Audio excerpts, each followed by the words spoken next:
Moni ndine Jackie. Uyu ndi Bianca Edmunds. Bianca anali ochokera ku Australia, amakhala ku Melbourne ku Australia. Nthawi imeneyo mu 2016 Bianca amakhala ndi mwana wake. Mwanayo abambo ake anali bambo uyu dzina lake Michael Kaposiena. Michael ndi Bianca banja lawo linali litatha. Anali anthu osagwirizana lopang'ono, amadana koopsa. Ndi mmene banja linathamo amakanganira na mwanayo. Ngakhale anapezeka kuti anapita ku court ndipo khaunthu linagamula kunena kuti azisinthana mwana aziti masiku ena apita kwa abambo ake, masiku ena apita kwa amayi ake. Bianca chikonzero chimenecho chimamuyipira kwambiri, amadana nazo koopsa. Koma khale Michael amakhala patali ndithu ndi komwe kumakhala Bianca kunali kutali. Michael anapezeka kuti anapeza mkazi nkukwatira. Biancanso anapezeka kuti anapeza mamuna nkukwatira. Mamuna wake dzina lake Glen Cassidy anali mamuna wake wa Bianca. Glen anali wamkulu kwambiri kwa Bianca, anali ndi zaka 49 wa nthawi imeneyo. Ndipo mmene amamufotokozera anali mamuna kuti nzeru analibe kwenikweni, anali basi ongomvesera zomwe watumidwa zomwezo, basi azingopanga zomwe wauzidwa. Kulemba kumamuvuta, grama imamuvuta, koma basi bora munthu azimuuza zochita ndi amamumvera china chilichonse. Bianca uja zimachito saka pang'ono kumaoneka ngati kuti amampembedza Biancayo. Ntchito imene amagwira Glen inali yoyendetsa ma forklift. Ndiye zomwe zinachitika mu 2016 ku nyumba wa Michael, mamuna wake ali wa Bianca kuja, kunayimbidwa foni ku polisi kunena kuti kwachitika ngozi, kunabwera wachifwamba. Apolisi atathamanga kupita nyumba kwa Michael kuja, anapeza kuti anayimba foni ndi mkazi wake wa Michael. Ataona kunena kuti chachitika njani, anapeza kuti Michael waphedwa, waomberedwa mmutu. Amene wamupha Michael anali Glen Cassidy, mamuna wa nyowani wa Bianca. Komanso mamuna wa Bianca yonso wafa, wabaidwa ndi mpeni. Azibambosa awiri anali atatani ataphedwa. Mkazi wake wa Michael anali atamenyedwa, atavulazidwa, koma sanavulazidwe kwambiri. Ndi apolisi anafikira kumtenga mkazi wake wa Michael kupita naye ku polisi, khanga kuti anankayikira kuti ndi yeyo, koma posakhalitsa anazindikira kuti si yeyo wapanga chifwambayi, ndi anamutani, anamusiya, anamutulutsa. Ndi zinayi zodabwitsa kunena kuti chifukwa chani Glen Cassidy anganyamuke kapena ananyamuka kupita kuti akamuphe Michael. Mamuna onena kuti wakale banja zinatha akukhala kutali apanga zake. Ndi apolisi anayamba kufufuza kuti champangisa kunjani. Nkhani za Michael ndi Bianca sizimamukhudza. Ndi zinayi zovuta kuti amvetsetse. Kenako apolisi anayamba kumuyang'anitsitsa Bianca. Anamuyitana Bianca uja kumfunsa kunena kuti kudziwapo kanthu. Ndi Bianca ananena kuti sindidziwapo kena kalikonse. Ineyo zonena kuti Glen anapanga decide kuti akamuphe Michael sindimazidziwa. Koma ndikukhulupirira kunena kuti mwina anangotopa nazo kunena kuti timasowa mtendere, tinalibe mtendere, timazunzika mu mtima chifukwa cha zochitika za Michael. Ndi anapereka foni yake kuonesa apolisi aja kuti iye sizimamukhudza, samadziwa. Ndi apolisi atayang'ana fonimo anapeza message yochokera mu foni mwa Glen. Message ya imanena kuti imamuuza Bianca kunena kuti iwe ndiwe mkazi wanga ndimakukonda kwambiri, ndili ndi plan yayikulu kwambiri, koma sindikuuza plan ino chifukwa kuti sindifuna kuti zikukhudze. Zonse zomwe ndapangezo sizikukhudza, koma ndatopa nazo zomwe munthu uyuyu akupanga, akuti sowesa mtendere. Ndi ndipanga zina zake, koma iweyo sizikukhudza ndipo sindikuuza china chilichonse. Ndi iyeyo nkuyankha message ija, unena kuti wayankha message ija, unena kuti ayi usapange china chilichonse chopanda nzeru, yayi timakukonda kwambiri chani. Ndi anaonesa apolisi aja kuti message masonyezo kuti iyeyo sanalakwika kalikonse, palibe chomwe chimamukhudza. Message imeneyoyo ndi yomwe inapangisa apolisi kuti ambe kumuyang'anitsitsa iyeyo, kunena kuti message iyi silitayi. Atayang'anitsa message ija yochokera kwa Glen imaoneka kuti inali yolakwika ma spelling, panali ma spelling olakwitsa, koma apolisi amakayikirabe kuti Glen anali munthu osadziwa kulemba, grammar samayithayi, alemba bwanji chimessage chachitali chimene anaonetsa kungolakwitsa ti ma spelling tochepa. Ndi apolisi anayamba kuona ngati kuti message iyo anayilemba ndi mwini wake Bianca yemweyo. Anatenga foni ya mamuna wake Glen kudzilembera message iyo, kufuna kuti aoneke kuti iye ngati kuti sizimamukhudza zomwe zimachitikazo. Iye khaso nkuyankha message ija chifukwa grammar yake inali yabwino kwambiri, ngakhale analakwitsa dala ti ma spelling kuti zioneke ngati kuti ndi Glen. Ndi apolisi koma sinali umboni wokwanira kunena kuti angammange kuti iyeyo zikumkhudza. Ndi pa imfa ya Michael anapezeka kuti Bianca analandirapo ndalama zokwanira $317,000 kuchita benefit pa imfayo. Atapanga choncho sanatenge nthawi, anathamanga kankutani nkupeza chibwezi cha nyowani. Patangotha mawiki mwina atatu anachipeza pa online dating. Koma mamuna amene anampeza pa online dating yo analinso mamuna oti nayenso anali kuti wangotuluka amene anali prison kwa zaka 80 chifukwa kuti anabaya mkazi wake. Chatayang'ana pa TV nkuona zinkhani zonse zimakambidwa zija, anazindikira kuti nzima yakunena ndi kutiyo ndi Bianca. Nkuyamba kumfunsa kuti iwe chachitika ndi chinachitika ndi chani. Ndi Bianca anaona ngati kuti akhoza kumasuka nanga samamuna kuti uyuso anali mprison ndi kuti tonse ma criminal ndi Bianca anakhala ngati wavomera kuti ndinachita kumtuma Glen uja. Mamuna uja anangovomera kuti okay chabwino. Mamuna yankunyamuka nthawi yomwe kupita ku polisi ukadani kukachita report kuti wandiuza unena kuti yeye ndiye amene anamtuma ndani anamtuma Glen kuti akamuphe Michael. Ndi apolisi anayamba kuyang'anitsitsa evidence. Adayamba kuyang'ana zinthu za Glen anapeza kuti panali mapu. Anachita kujambula mapu ya nyumba ya Michael. Mene ili nyumba ili apa pali manyumba nyumba ina kule agalu tingaende bwanji kuti agaluwa asanditani agaluwa andirume. Kenako akuzapeza list analemba list ya zinthu zomwe akuyenera kupanga anakagwire ntchitoyo analemba kuti nchi amaitcholi ntchito. Ndi zinthu analemba list yake ndi imene mukuiona apa pai. Phatikiza kuti chipolopolo chimodzi ndi mpasa mimba koma muone grama yake yo zomwe walemba zosamveka bwino. Ngona apolisi amachita match zonsezo. Ndi message yomwe anaonesa Bianca ija. Nde chodabwitsa kwambiri chinayi choti ngakhale Glen amavomera chilichonse kuti apanga ananyamukadi anapita 170 km kupita komwe kumakhala Michael uja amangozungulira kumene kuchako fechino kuti anapeza kuti kulibeko nde anamuimbira phone Bianca koma chifukwa chenicheni chomwe anapangira zimene sizidziwika anampanga recording iyo apolisi anayipeza mu phone zomwe anakambirana pamene popo zinasonyeza kuti anapanga record. Hello. I bet you look beautiful. Hey. I hope there's someone there. Well, it's Sunday. That's when we went away. Freaking annoying, but I feel like a waste of time. Yeah, well. But you gotta do what you gotta do. I know. I hope you do. I want to celebrate. I bought you a present. I want to celebrate too. Freaking trust me. Yeah, trust me, fingers, and I'll try my hardest. You know that. So there's no work obligations down here. Shift up.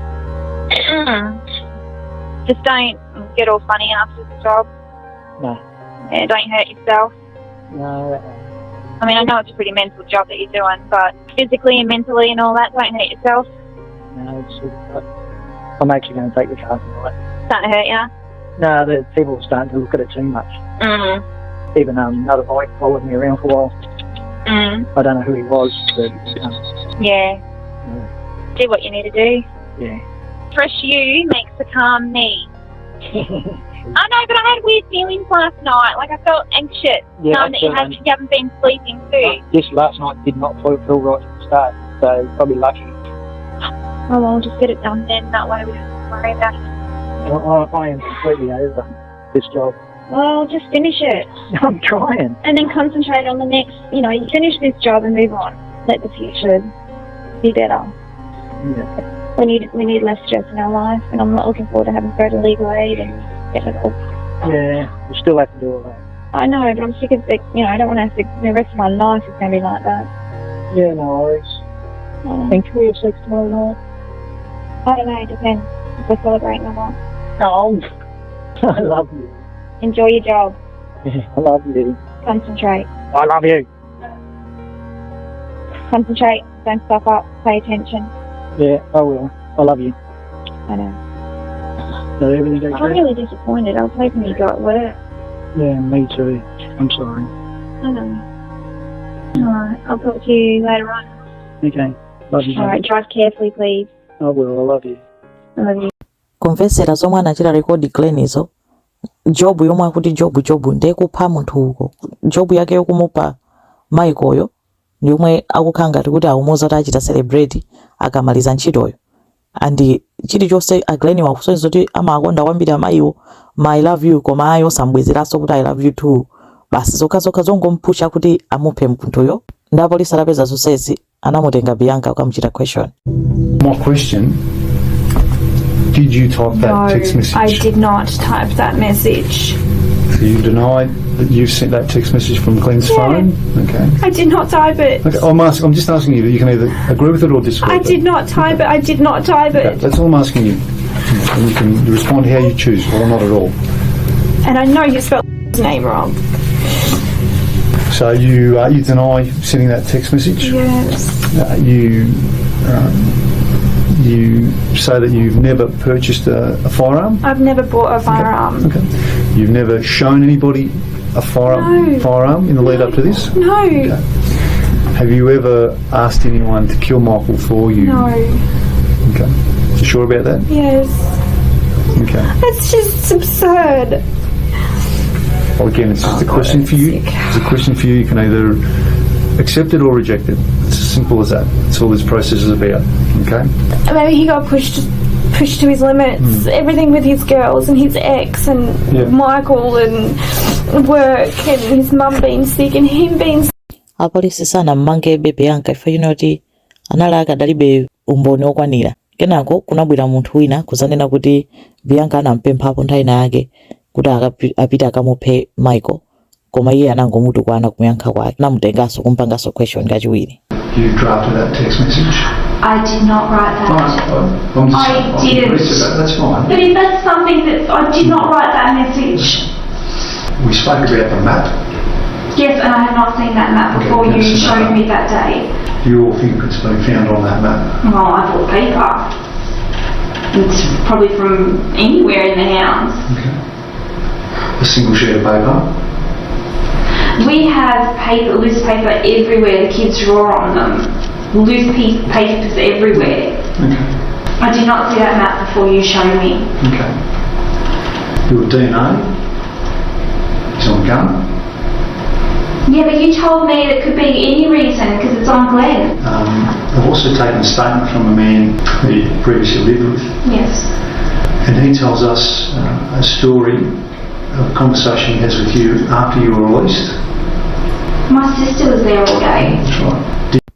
Panatenga nthawi chifukwa Glenn ndi Michael anaphedwa 2016, apolisi finally anammanga Bianca mu June 2019. Chenicheni chomwe chinachitika, Bianca anamutuma Glenn kuti apite akamuphe Michael.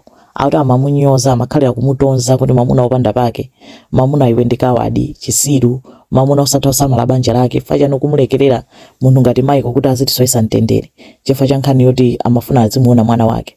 Ndipo ira mangomunyoza ndi anamuza kuti utisonyeze kuti ndiwedi mamuna upite ku nyumba kwa Michael ndipo ukamuphe.